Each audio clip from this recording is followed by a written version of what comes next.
As we were enjoying our church service, this gentleman just walked straight down the center aisle of the church up to our pastor, and our pastor paused to greet him and ask him if he could do anything for him, and he opened fire. Had you ever seen him before? Not that I didn't see him before. So what did you do?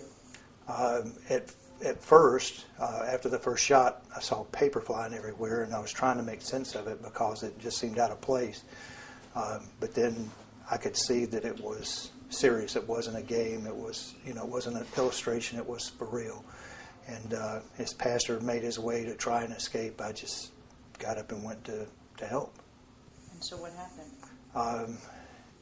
Well, from the time I got up, I wasn't observing exactly what was going on between this man and the pastor, but I know eventually the pastor went to the end of the stage and got down off the stage, and they were together by the time I got there, and was able to get my hands on him. So the pastor didn't fall down immediately then? Mm-mm. He was. Do you know where he was shot?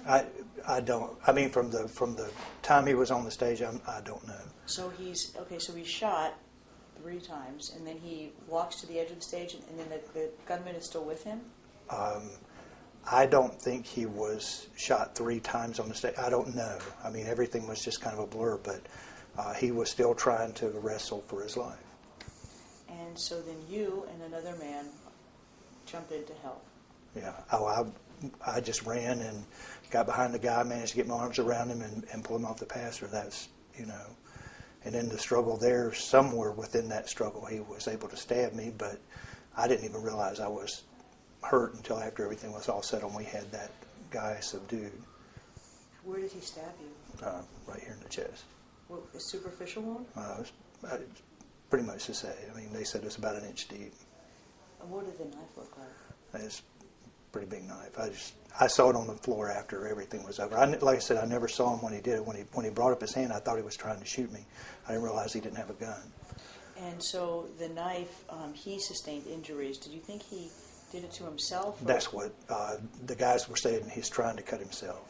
So I heard that statement said, and then they wrested the knife away from him. And so you're in service. You see this man walking up, and what are you thinking? Well, I said when he walked by, I had this bad feeling, but I had hoped that he was just going forward for help. And our pastor said, "Can I help you, brother?" or something to that effect. And then the guy pulled out a gun and started shooting him. What did you do? Sit there well, at first it was like there was paper flying when he shot him, and we thought, is this for real? Is this a toy gun? What is going on? But then pastor started trying to get off stage real fast, and the guy kept shooting, and I said, the horrible thing that I remember is the last yell of our pastor and the last shot that hit him. And I won't forget that. Was he just screaming out in pain, or did he say words? No, it wasn't any words, yes. It was just pain from that last shot that hit him. Rika, then you see Keith get up. Yes. Well, I think Keith was already up before he was shot the last time. And then I saw Keith tackle the man, but I didn't know Keith was hurt until, and they were keeping everybody back so they'd stay out of the way, and so I waited, but then I saw him open his shirt, and there was blood on his shirt. So I went over there right away.